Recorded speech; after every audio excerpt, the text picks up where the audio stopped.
কেন্দ্রীয় কর্মসূচির অংশ হিসেবে নওগাঁয় জাতীয়তাবাদী কৃষক দলের বিক্ষোভ সমাবেশ অনুষ্ঠিত। শহীদ রাষ্ট্রপতি জিয়াউর রহমানের ছবি অবমাননা ও বিএনপির ভারপ্রাপ্ত চেয়ারম্যান তারেক রহমানের বিরুদ্ধে কটূক্তি করার প্রতিবাদে বিক্ষোভ সমাবেশ ও মিছিল অনুষ্ঠিত হয়েছে নওগাঁয়।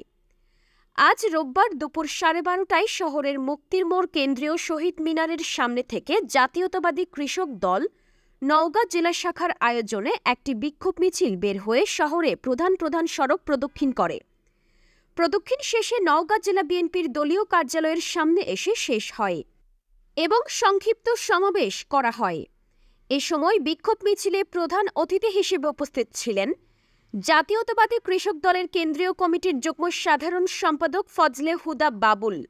অন্যদের মধ্যে উপস্থিত ছিলেন নওগাঁ জেলার কৃষক দলের সদস্য সচিব এটিএম ফিরোজ দুলু, নওগাঁ জেলা বিএনপির আহ্বায়ক কমিটির সদস্য মাসুদ হাসান তুহিন, নিয়ামতপুর উপজেলা শাখার সভাপতি সাইফুদ্দিন, সাংগঠনিক সম্পাদক জুম্মা রশিদ, সাংগঠনিক সম্পাদক মাহবুবু জামান মান্না, নিয়ামতপুর সদর ইউনিয়ন সাধারণ সম্পাদক রায়হান কবির ও নওগাঁ জেলা জাতীয়তাবাদী কৃষক দলের নেতাকর্মী সহ বদলগাছি, মহাদেবপুর, মান্দা ও রানীনগর উপজেলা কৃষক দলের নেতাকর্মীরা।